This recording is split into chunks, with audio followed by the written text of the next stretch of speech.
Within recent months, the Atomic Energy Commission and the Department of Defense have conducted important tests of an experimental device based on the thermonuclear principle, leading to the development of a very large yield weapon.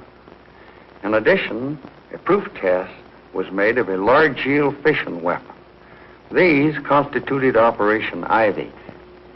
The report of these accomplishments is about to be presented in film form. We will show you new techniques and new scientific developments. We will minimize the portrayal of normal military service support, since you are familiar with this aspect of test operations.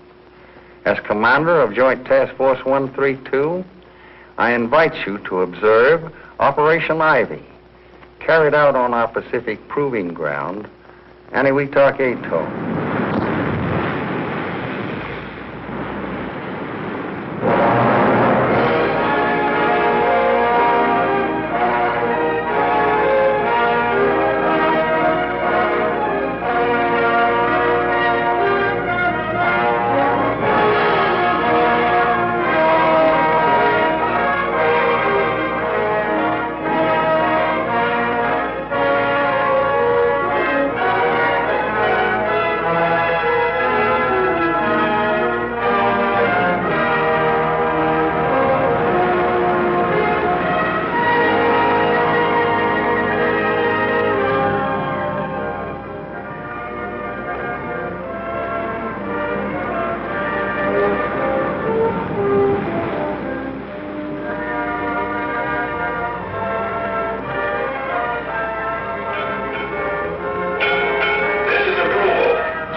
Back at Pearl. You may be right. I hear this is going to be a big one.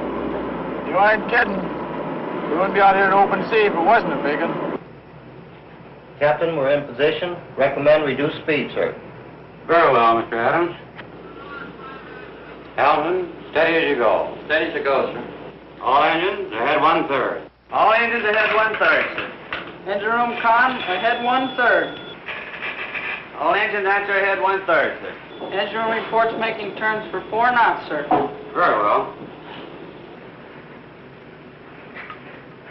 How are the wind and tide affecting us?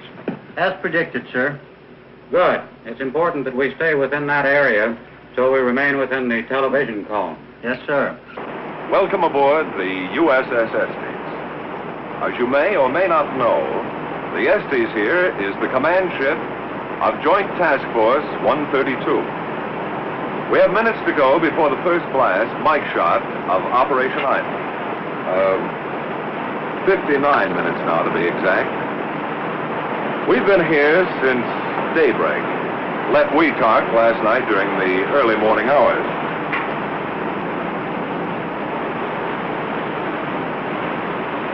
Now, as you can imagine, feeling is running pretty high about now, and there's reason for it. If everything goes according to plan, we'll soon see the largest explosion ever set off on the face of the Earth. That is, the largest that we know of.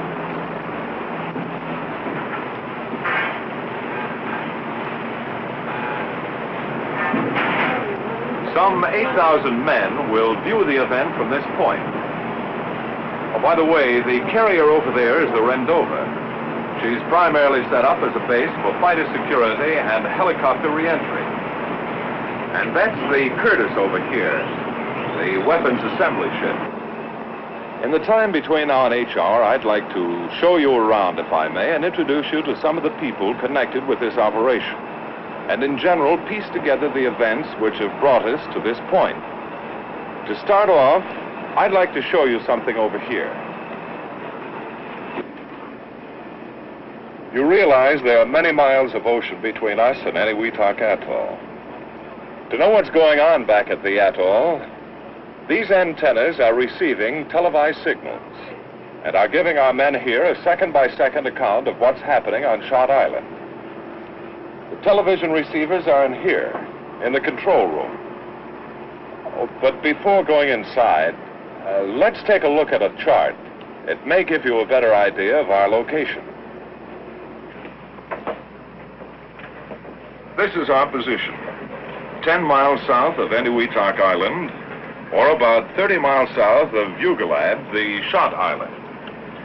We must keep a very accurate position here because of the televised signal. It's a very narrow beam, and the ship must stay within that beam.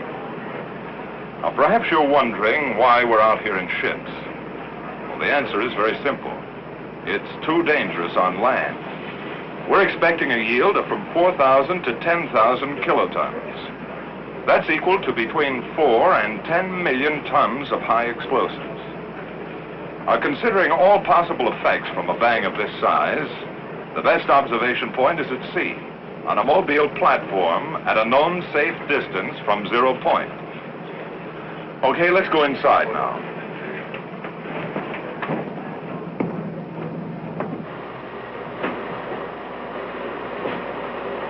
Well, this is it. This is the control room. I'd like to have you meet Mr. Stan Burris, the commander of the scientific task group. Oh, Stan, I wonder if you could tell us something about the operations that go on in this room. Sure, I'd be glad to. The screens you see in front of you enable us to monitor the timing and firing system and the cryogenic system. The lights indicate that the timing signals are functioning properly. The dials, this collection of dials, indicates that the liquid deuterium is in the proper state for firing. If you will look close, you will see that it is now 55 minutes before H hour. As time clicks off, more and more lights come into operation. This is the 1 minute light, 30 second, 15, 5, 1 through firing. Since this is a thermonuclear test, we are using a type of hydrogen in a liquid state. It is necessary to keep a close check on the condition of this fuel. The hydrogen is not in the proper state or at the proper level. It would have such a marked effect on the results that there is no point in continuing the experiment, in which case we would postpone the shot. Is there any chance of that so far, Bob? No, there isn't, Stan. The cryogenic system has been operating perfectly for several days, and we're not particularly worried now. That's fine. I have here a layout you may be interested in. This diagram will give you a general idea of the whole setup. Data from the sequence timer is piped over to a display panel. Likewise, cryogenics data is piped over to this display panel. This kind of display panel is new to atomic test work because of the large number of remote control and metering problems encountered in this operation. For one thing, the master timing and metering apparatus is located next door to the shot cab, rather than being placed some 20 miles away on Parry Island, as is usually done. This close view is possible, of course, because the lens of a television camera, rather than human eyes, is watching events. So cryogenics data piped direct from Mike and information from the sequence timer is transmitted from the small building attached to the main cab and is relayed by way of a TV antenna atop a 375-foot tower to the Estes. So that's the flow. From timer on through to display panel, cryogenics data to panel, picked up by a television camera and relayed on out to the Estes. A very ingenious arrangement. But what happens if you have to stop the firing mechanism, or can you stop it? We can stop it all right if we have to. We have a radio link direct to the firing panel in the shot cab. If we have to stop the shot, we simply push this button. Just a simple flip of the wrist, huh? That's right, but a lot of work goes down the drain. You understand, we don't want to stop this thing unless it's absolutely essential. Yeah, I can understand that. Say, I was out on deck when you fellas returned. Well, that is, when the firing party returned. What happened out there on Shot Island? If you'll excuse me, I suggest you talk to Colonel Lunger about that. I have a timing signal coming up. All right.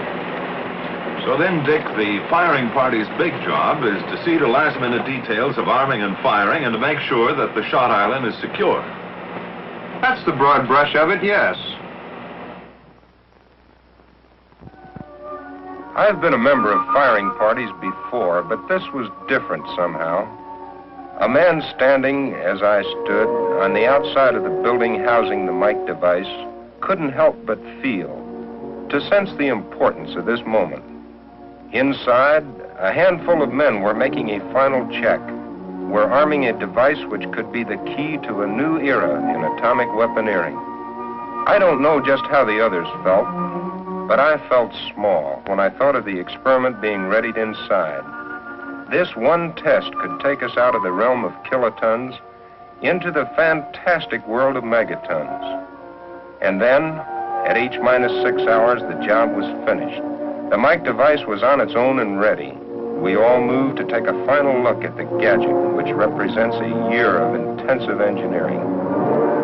As we moved toward the pier, one couldn't get away from the feeling of being alone, of knowing you were the last to leave an island which might be shocked beyond human re-entry. We made the run from Shot Island down to the anchorage of the Estes off Perry in a fast crash boat. Soon after, the Estes made way through the deep entrance between Perry and Japtan Islands, out to a point 10 miles southeast of Perry, the rendezvous area of the task force ships. We finished our job at the cab, came over the side, and here we are. Waiting on station just like everyone else. Well, we won't have to wait much longer, Dick. Right. Thanks.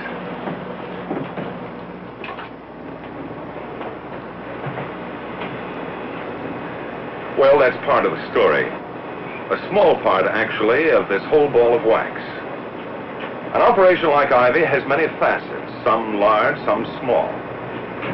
Behind the present activities on this ship, behind what went on at the atoll itself, whatever preparations had to be made in the States, is the broader story of policy, philosophy, of planning. Now, this deeper story, the background, so to speak, has its roots entwined in the broad international picture, in the larger aspects of the atomic weapons development program, in complex scientific conclusions. Not long ago at Los Alamos, I was talking to Dr. Alvin C. Graves, head of the test division there. He's on board now in Flag Plot as the scientific deputy to the task force commander. He's one of the men who can tell us about the thinking behind this operation. And we're not really sure of what progress the Russians have made in this business of nuclear research. And so the only safe assumption to make is that they're interested in producing a fission bomb and to use it as some sort of trigger mechanism for a hydrogen bomb. It's obvious we don't want them to have a hydrogen bomb before we do. And so time is urgent. Time is the thing we have to beat.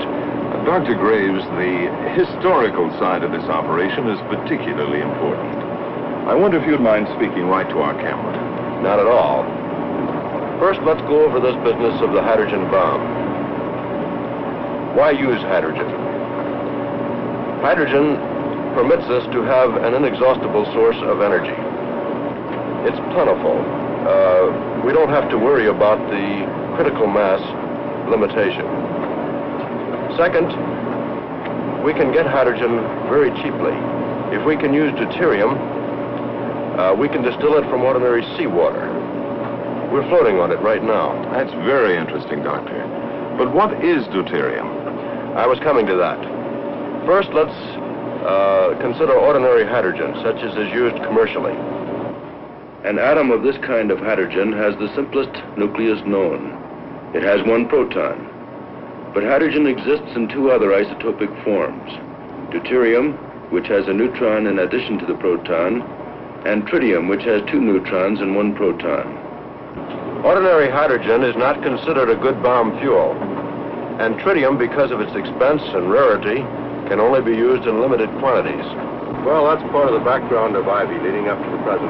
In 1 minute, it will be H minus 45 minutes. H minus 45 minutes. Silent deck for a bit. All right, fine, Doctor. Beginning to get light. Quite a bit. Hi, Jerry. Worried about Mike? Well, it's too late to worry about that now. The Shot Island is about over there? That's right. It's generally north and west of us. For the past half hour, the ship has been headed directly toward the Shot Island, and will continue to do so until shot time. You know, there's one thing I can't quite put together. That's this business of success or failure. I've heard there's a 50% chance of its failing. Now, this low margin of success wasn't true on the other shots, was it? No, it wasn't. Let me try out the Admiral's chair. Sure. Up until this operation, that is, from about 1945 through 1951, the chance of failure has never been more than about 10%. In Crossroads, Sandstone, and Greenhouse, we had great confidence in the operation succeeding. We recognized the change in philosophy, however, when Dr. Bradbury spoke to a group of us at Los Alamos in 1951. Gentlemen, up to now, the laboratory has had sufficient time to compile information and revise weapon design before a field test of a weapon. As of now, the situation has changed. We must take risks. Calculated risks, it is true, but risks nevertheless. According to the presidential directive, we must ascertain if a hydrogen bomb is feasible and do this in the highest possible speed. We must ascertain if such a bomb is feasible, if we can, in 1952. Here is what I think we must do. We must set up a special staff under Dr. Marshall Holloway, reporting directly to my office. He will receive from the theoretical division the theoretical designs of such a system, have them fabricated, and shipped to Enowetok. There, they'll be taken by Dr. Graves and J Division and tested.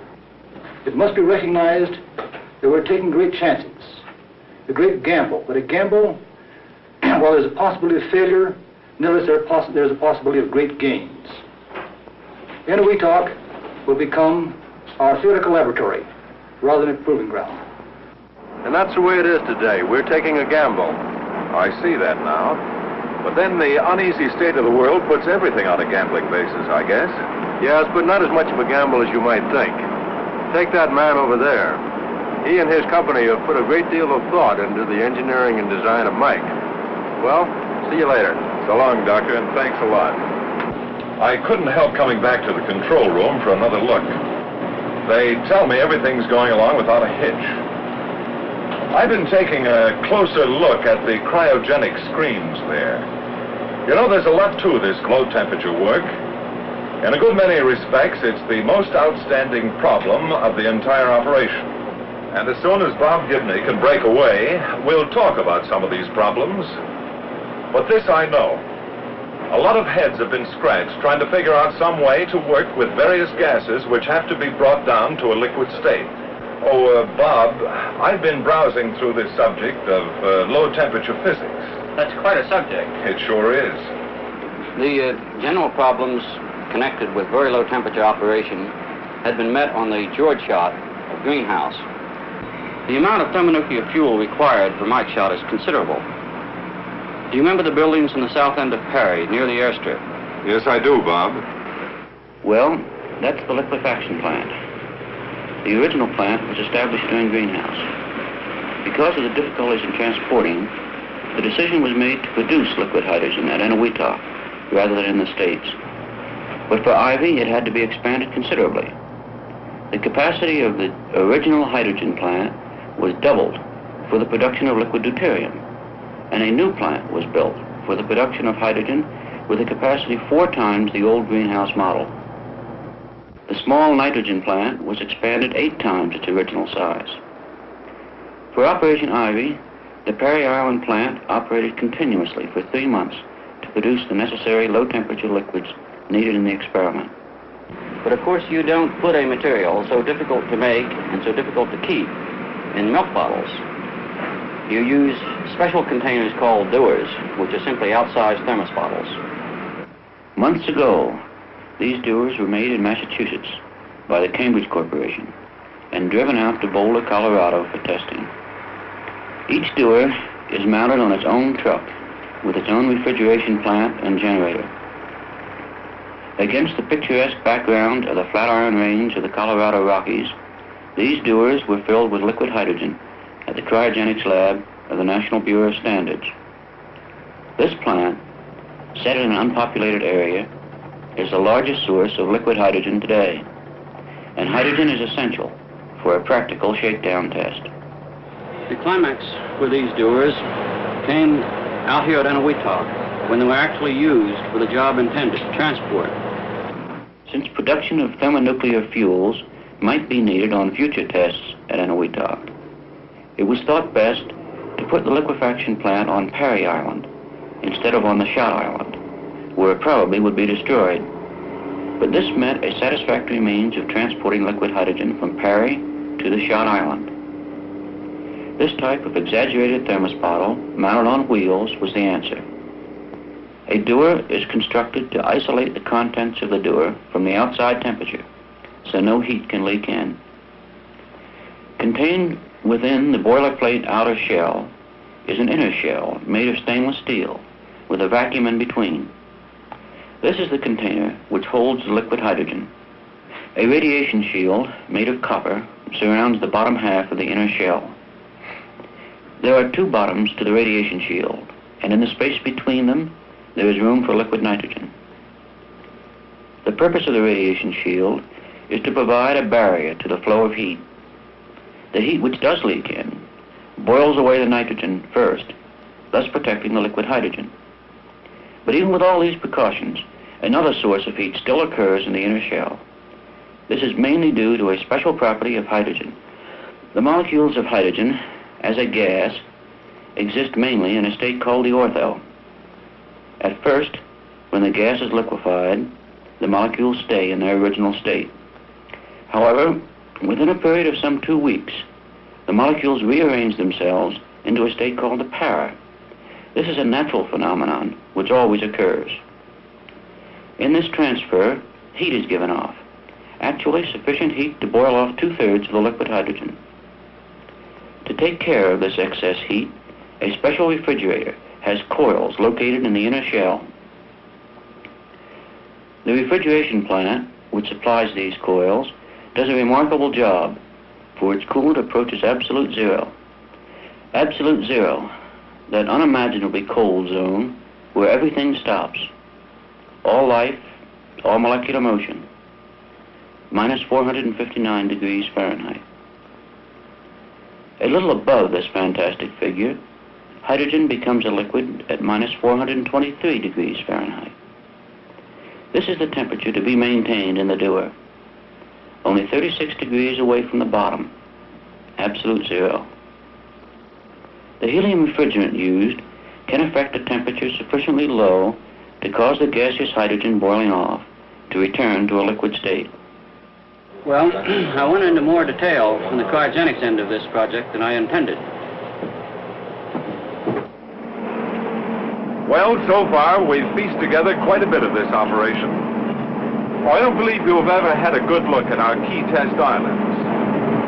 The test islands for Mike are located at the top, or the northern sector, of Eniwetok Atoll, some 25 miles from Parry and Eniwetok, the two base islands of this atoll proving grounds. There are 3 main islands making up the test site. These are Elugelab, Teeter, and Bogan. Early in the game, these islands were linked together by causeways. The old business of men and machines digging and piling up coral sand. These connecting roads were built to make it easy to get from island to island, and also to act as land platforms for some of the instrumentation. A sizable camp was set up on Teeter. First, it housed construction people, and later served as an advanced base for scientists working on the shot island. In the early months, Elugelab was just another small, naked island of the atoll. But by midsummer, it began to look like the thing it was selected for, a shot island. Actually, the cab, so called because it houses the weapon, is not a cab at all, but a building set flush to the ground. It has all the earmarks of a common workshed, but in reality, it's a laboratory building set on a Pacific atoll. How do we stand at Quadrant? Charlie? Then they're all on the way except for the 3rd and 4th sample elements? Right, are you picking them up on the scopes as they come into the area? Right, yeah, well, from here in, let us have immediate notification if exact shot positions aren't maintained. This is Broadway 3. Yeah, and the helicopters, we expect to order them out in about... Aerology, which may require you to move some of your units.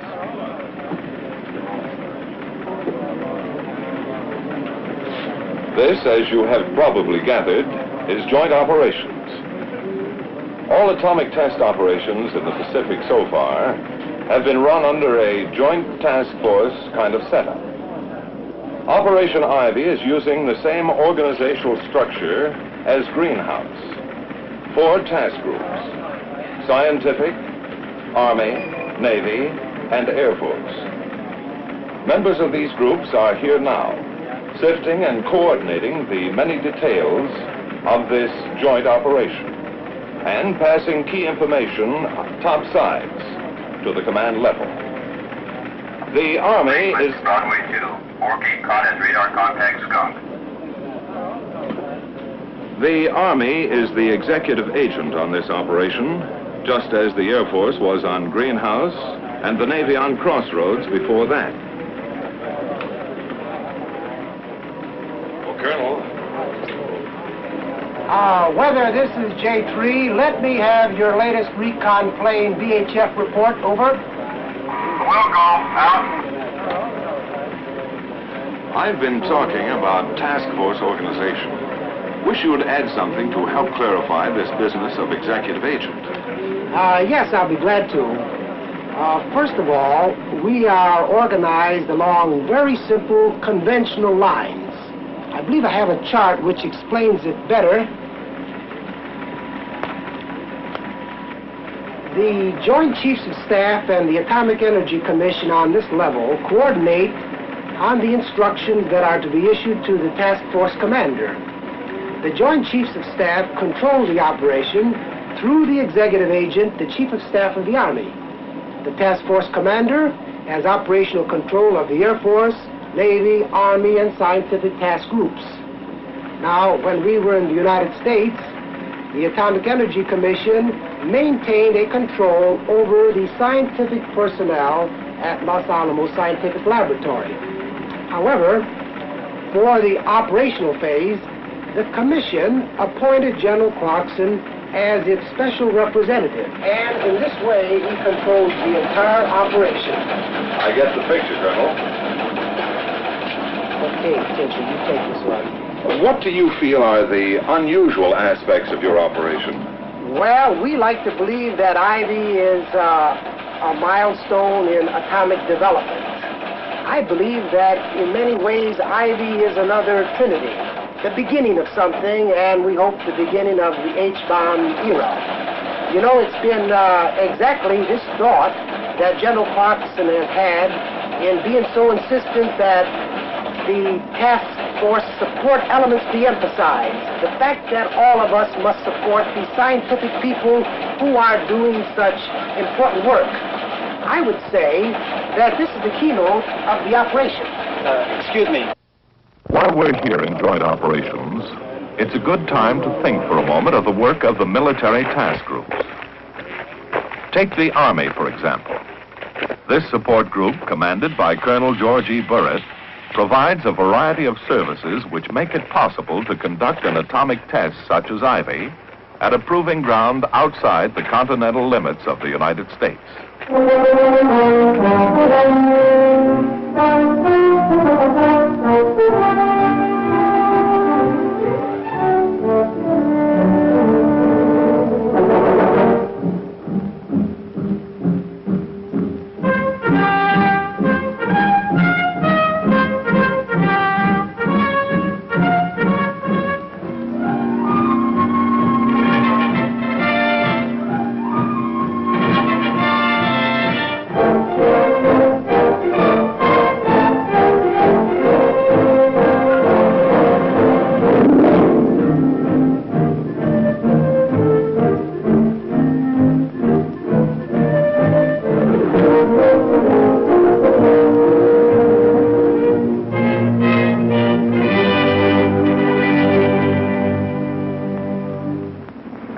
In our story, it's necessary to understand the effort behind the collecting of measurement data. For what good is a test unless we can learn, can profit from the experience? Highly specialized, sometimes costly instruments help scientists bring home this vital data. An outstanding example of such specialization is the use of a helium atmosphere box by the Naval Research Laboratory. The plywood tube, looking like a train of boxcars, runs from the shot island across the causeways to a detection station on Bogan, a distance of nearly 2 miles. Inside the box, the helium is contained in 200-foot polyethylene balloons, some 45 balloons being required to fill the plywood tube. The detailed progress of the mic reaction will be studied by utilizing this device. The measurement starts in the mic cad with a collimating shield, a large concrete block designed to stop all radiation which might confuse the issue. The setup is a lot like having peepholes in a fence. DT neutrons from the mic reaction will pass through holes in the concrete wall and react on iron converters to produce gamma rays. These gammas will then be collimated through the long helium tube or column to the detectors. Helium is being used for a good reason. Gammas traveling through normal air will have a difficult time of it because of the relatively large size of an air molecule. Now the helium molecule is much smaller, and the gammas will have a relatively free path in which to travel, and hence will be 1,000 times more intense at the detectors. This experiment is one example of the kind of unique instrumentation needed for learning the secrets of weapon behavior. In addition to the diagnostic kind of measurement, many studies are being run on the effects expected from a high-order detonation. These projects are being conducted jointly by the AEC and the Department of Defense. As always, there are many questions to be answered. Classical routine questions and special pertinent questions pertaining to the hydrogen device mic. For example, what will be the blast pressure on and near the ground? Many instruments, like the Wianco gauge, will measure overpressures at ground level and from 15-foot towers. What will be the blast effects at low altitudes, say up to 300 feet? Mortar shells will label the air with smoke puffs for photographic study of their action. And what about high altitudes? For this, anti-aircraft guns are being used. The bursting shells from these guns will label the air with smoke up to 26,000 feet for a free air pressure measurement. Not only will the ground and air be measured for pressures, but also the water surrounding 0 point. For instance, what will be the motion of the water waves in the lagoon? To get such data, photography will study the movement of these floating targets. And then what about the underwater shock wave in deep water and its effect on underwater ordnance and vessels? This interesting pressure versus time measurement will be obtained by reading pressure gauges which have been attached to the mooring cables of can buoys. Then there are the questions concerning the direction and magnitude of the wind accompanying the shock wave and the afterwind which follows it. The story of heat or thermal radiation needs continued study. The ever-interesting history of neutrons will be recorded. What amounts of external neutrons are present? And what is their energy distribution? Because of the expected size of the shot, the fallout problem is being extensively analyzed. There are questions on the size of the particles, when they got there, and how hot they are. Rafts placed out in the lagoon constitute one method of collecting this information.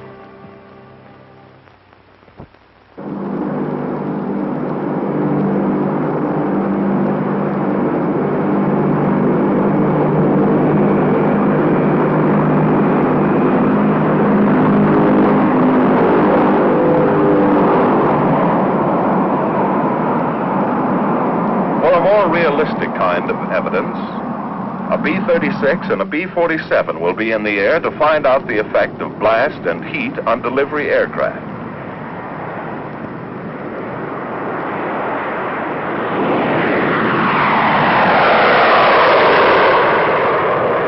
These heavily instrumented aircraft should bring back a record which will indicate whether delivery techniques need to be changed for very high-yield weapons. Well, you could go on and on about the experimental projects being run on this operation, but in so doing, you run up against the same old problem. Each project is so specialized that it becomes a study in itself.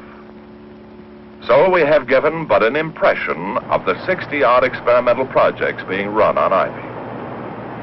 Latest word from the control room is that everything's going according to Hoyle. Is the hydrogen level holding? Right, just as calculated. She's holding. She's holding. Isn't that what you're thinking, Crone? It wasn't too long ago, 50 days to be exact, when you stood on the beach and watched Mike arrive in crates. A thing then dismembered, a sleeping giant, a robot taken apart for the long trip across 4,500 miles of lonely ocean. And then it was home. Here in a building more like a laboratory than a workshop, it would be assembled for the last time. As you looked at the mass of crates and boxes, you couldn't help but wonder, could you, whether there would be time to make order out of this chaos. When you remember back, items moved into place like notations in a diary. Yes, for you, Crone, the days of preparation fly in kaleidoscopic fashion across your mind. Days now in the past, just as Mike itself will soon be in the past. 3, 2, 1, act. H minus 5 minutes. H minus 5 minutes. The shock wave will not arrive for several minutes after 0 time. Keep firm footing until after the wave passes. Our latest obtained wind sounding. You've been here before, flag plot. Shows distinct. That's General Clarkson, the task force commander, and General Walk, chief of staff. The scientific deputy, Dr. Graves, you've already met. Captain Paul is deputy for naval operations, and General Wise deputy for the Air Force. As you've gathered, a weather briefing is taking place. I should say another weather briefing. You've probably heard many times before how important the weather picture is in an atomic test operation. Weather can make or break a test shot. That's why you want to know up to the last moment just how you stand with the elements. The problem this time is especially acute because this entire area of the Pacific is subject to radiological fallout. And this area is inhabited by some 20,000 people, plus, of course, the ships of this task force. That's why the RadSafe officer works hand in glove with the weather officer. Oh, by the way, to help you understand this problem, these weathermen are covering an area larger than the United States with 10 weather aircraft and 11 fixed weather stations. To put it mildly, that's quite a territory to cover. Let's listen in, shall we? This is a plot of the latest winds received from Inuitak, showing that in the lower levels to 20,000 feet, we have a typical trade situation, followed by southerlies aloft, by westerlies above that, which extend clear up to 85,000 feet. This is just about as good as we can expect. This picture, in addition to the total weather consideration, indicates that all of the weather factors are favorable for our scheduled event. That's all I have, sir. Any chance of showers? Not within the next 48 hours over the entire Marshalls. How about cloud cover? A few cumulus move in, but if we go off on schedule, nothing to bother the operation. Are you satisfied from the radiological standpoint, Commander Maynard? Yes, sir. The situation is ideal since the entire fallout pattern is to the north of the inhabited islands. Thank you, gentlemen. The time is now H minus 2 minutes. Okay, I'll check with staff. Minus 2 minutes. One quick question, Dr. Graves. Well, it'll have to be quick. We haven't much time. I see. How soon after the shot will you know how big Mike went at?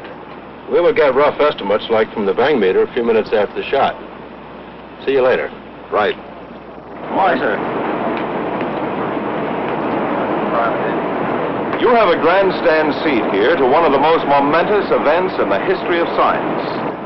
In less than a minute, you will see the most powerful explosion ever witnessed by human eyes. The blast will come out of the horizon just about there. And this is the significance of the moment. This is the first full-scale test of a hydrogen device. If the reaction goes, we're in the thermonuclear era. For the sake of all of us, and for the sake of our country, I know that you join me in wishing this expedition well. It is now 30 seconds to 0 time. Put on goggles or turn away. Do not remove goggles or face burst until 10 seconds after the first light.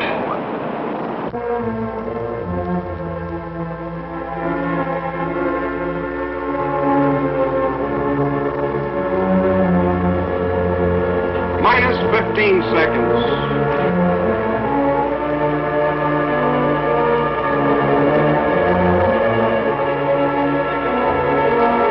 Minus 10 seconds. 9er, 8, 7, 6, 5er, 4, 3, 2, 1, T0.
The cloud is still rising. 70,000 feet now, if the last estimate I heard is true. And up there at this moment at about 45,000 are the sampler aircraft. F-84Gs, manned jet fighters, are being used exclusively on this operation. Experience has proven that manned aircraft are just as efficient and much less costly to put in the air than are drones for sample collecting. Jets were selected because they can operate at high altitude. Since the force of Mike shot has pushed the cloud up to around 100,000 feet, it is necessary to get aircraft up high enough to get reliable samples. Even at that, they're scraping the bottom of the barrel, so to speak. Some 14 F-84Gs are being used at staggered intervals to get a good cross-section of the cloud at different times. The jets, which are based on Kwajalein, also have the speed necessary to make them good sample-collecting machines. For the relatively short length of time the pilot is in the area, he gets a good sample per rate of contamination. One of the disadvantages of using jet fighters is their range. To handle this problem, KB-29 tankers, flying gas trucks, are in the air to refuel the jets on the way back from their sampling mission. The jets are also short on over-water navigation aids. Charlie 1, this is Red Leader. Request steer to Dog 2. Over.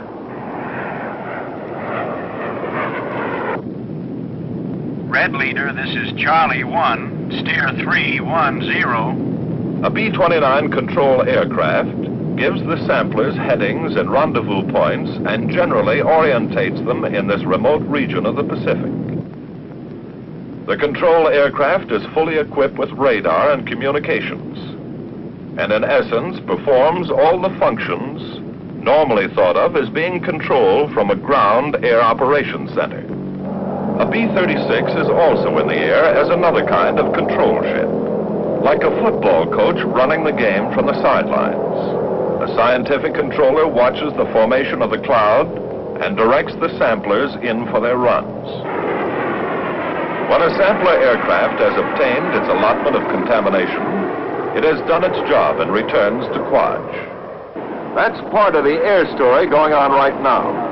Other aircraft are getting ready to track the cloud and also to collect samples for long-range detection studies. Dr. Graves? Well? Yeah. Do you know the yield on Mike yet? I'm just going to find out now. Come along. The bang meter records are in.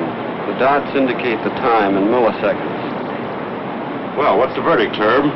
About 12 megatons, Al. Nice going. What this tremendous blast did to the atoll, nobody knows. Re-entry parties are leaving the Rendova now by helicopter. The Navy Task Group, commanded by Rear Admiral Wilkins, has the problem of providing the means to re-enter shortly after the blast to get exposed film, samples, and other scientific data. Since no land mass is available, the problem is complicated. Re-entry must be from a ship. Further, fallout will be very high, starting at about M plus 1 hour. Helicopters must get in quickly and get out again before that hour is up.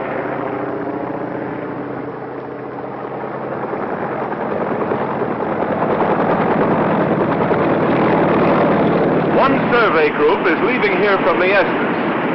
I can't go along, but you can, and see for yourselves through the eyes of the camera what has happened back on the atoll.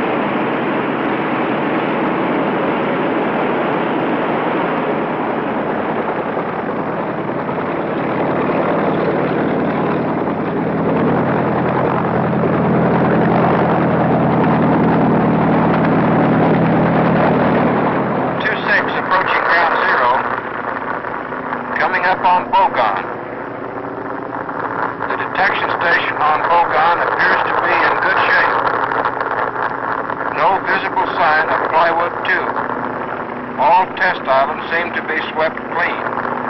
Elugelab is completely gone. Nothing there but water, and what appears to be a deep crater. Water dark blue in color. Well, the Mike phase of Operation Ivy is about over. The next and final phase, King Shot, will be an airdrop of a large yield fission weapon. And for this, I'll leave you to the air.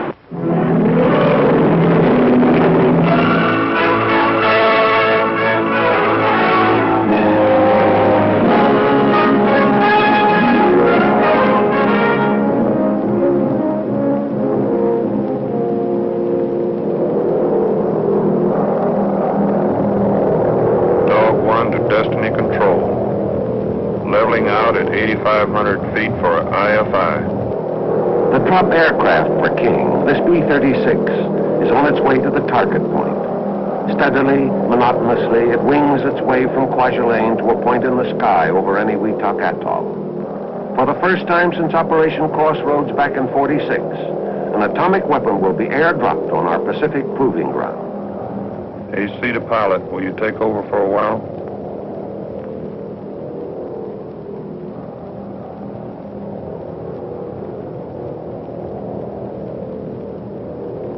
And you, Colonel, what are you thinking as you relax for a moment from the controls of this strategic bomber?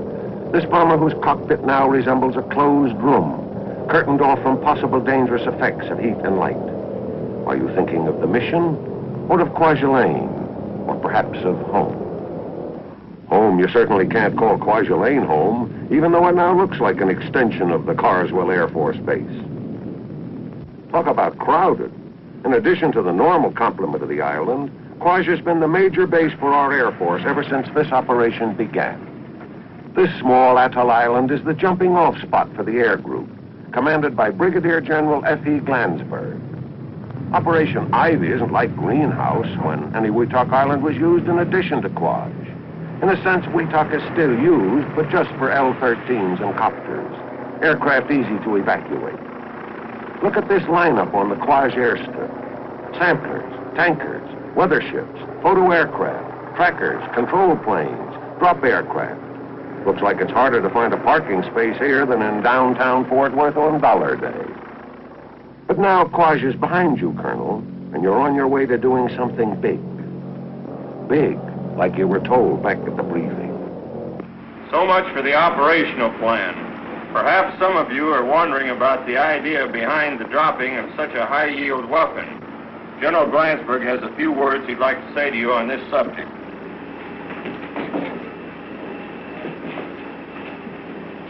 The Department of Defense has indicated that certain targets may require a bomb of such yield as the one you will be carrying tomorrow. And it's your job to put it down the pickle barrel so that they can do a decent job of proof testing it. One other thing, there's been a lot of talk about why we selected the B-36 to do this job.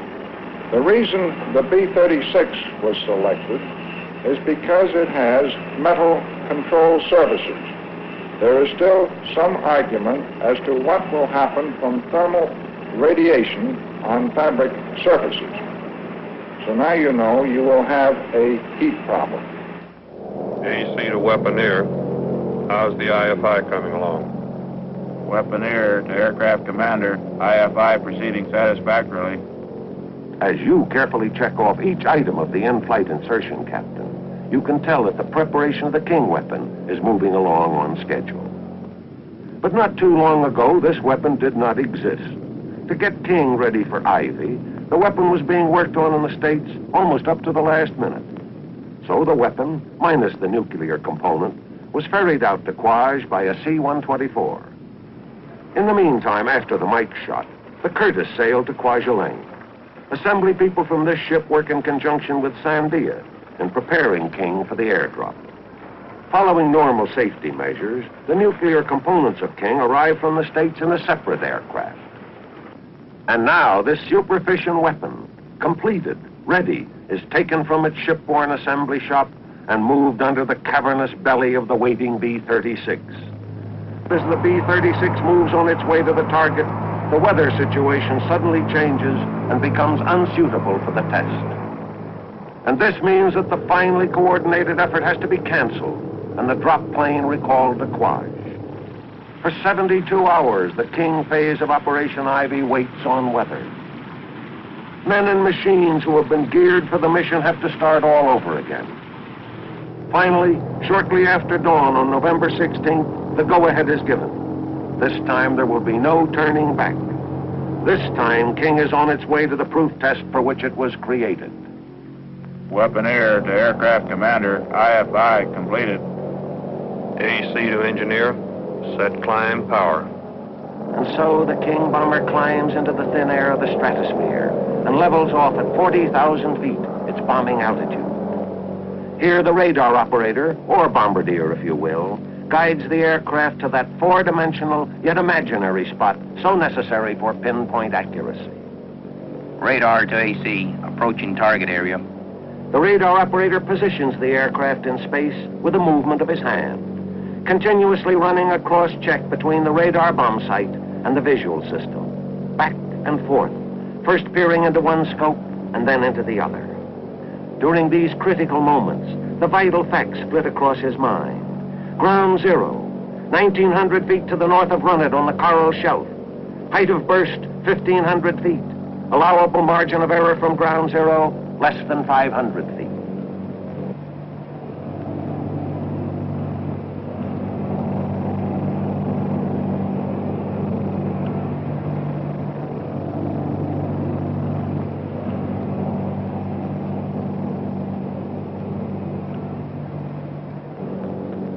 Zero.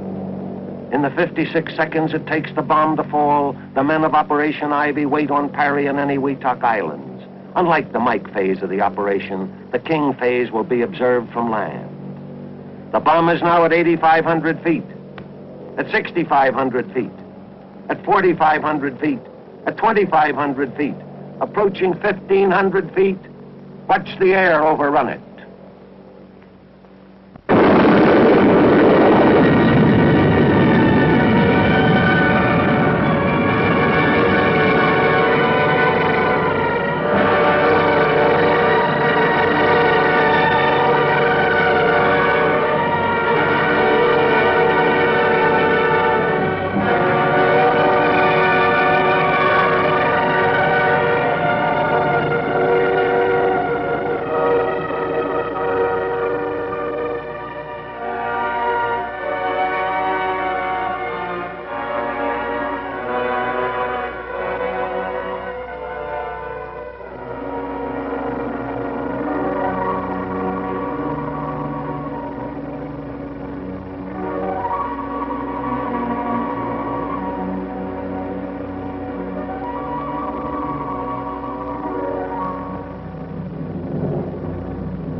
what about Mike? Let us now go back and examine the evidence and point up the statistical highlights of that device. Remember those final last seconds?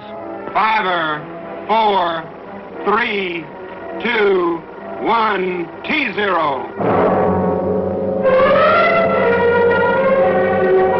This is the largest fireball ever produced. At its maximum, it measures about 3 1/4 miles in diameter.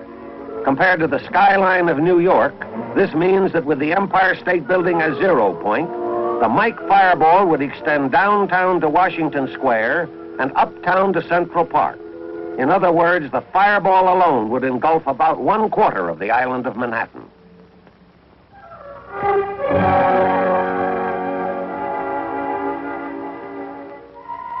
The tremendous upsurge of air from the detonation rapidly pushes up the Mike cloud. Again, nothing of this height and width has ever before been witnessed. If the picture is stopped at this point in the cloud's growth, the height of the cloud is approximately 40,000 feet. This means that 32 Empire State Buildings at 1,250 feet per building could be piled one on top the other before they would attain the cloud's height at this time, roughly 2 minutes after 0. Some 10 minutes later, the cloud approaches its maximum. At this time, the mushroom portion of the cloud has pushed up to around 10 miles and spreads out along the base of the stratosphere to a width of about 100 miles, while the stem itself is pushed upward deep into the stratosphere to a height of about 25 miles. Later figures put the Mike yield at around 10 megatons or 10,000 kilotons. This means there was more energy released in this one shot, roughly 10 times more than in all previous atomic blasts combined, including probably those of Russian origin. Or to put it another way, 4 times more power in this one shot than from all the high explosives dropped by the entire Anglo-American Air Force on Germany and the occupied countries during the last war. The results of this tremendous power can be shown at the atoll. Here is an aerial photo of the test area of the atoll before the blast. And here is the same area after the blast, showing the crater caused by Mike. The outlined island in the center is former Elugelab, the 0 island. Sections of the islands on either side have been chopped off. The crater is roughly 1 mile in diameter. When it is illustrated that some 14 Pentagon buildings could be comfortably accommodated in this hole, the size of the Mike crater becomes more real. In profile, the crater gradually slopes down to a maximum depth of some 175 feet, or equivalent to the height of a 17-story building. The lateral destructive effects are the greatest yet observed from a single explosive device. Without getting into the areas of target evaluation or secondary effects, it can be safely assumed that there was complete annihilation within a radius of 3 miles, or out to and including all of Enjabie, that there was severe to moderate damage out to 7 miles or down to Ruggiero, and that light damage extended as far as 10 miles or down to Running. Relating this area of damage to a city like Washington, D.C. would present a picture something like this. With the capital as 0 point, there would be complete annihilation west to Arlington Cemetery, east to the Anacostia River, north to the Soldiers' Home, and south to Bowling Field. Complete annihilation, and that is mentioning merely the primary damage.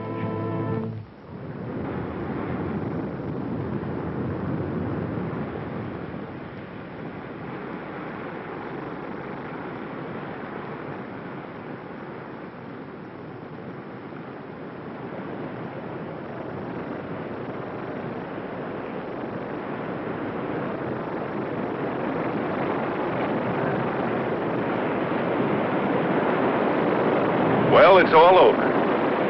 Mike shot and King shot are history, and we're back here at Perry Island winding things up.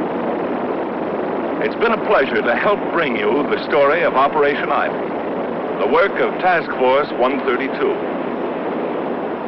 Now that it's all over, I have sort of an inadequate feeling. There's so much more that could have been said. But then in a presentation of this kind, one can only hope to give the broad brushstroke. And the men who told you the story, we're only able to pick out a few of the many. You get a feeling, even now, that nothing is really over. That this is a breathing spell, like a lull in battle before the next attack. The feeling is on this island, with the men here. Yes, the coral sands of Eniwetok Atoll have viewed events in the fall of 1952, which less than a year and a half before would have been colossal accomplishments. Today, they are calmly accepted. This is characteristic of the progress being made in the weapons development program. What is new today is old hat tomorrow. And of the day after tomorrow, who knows what these Pacific sands may see?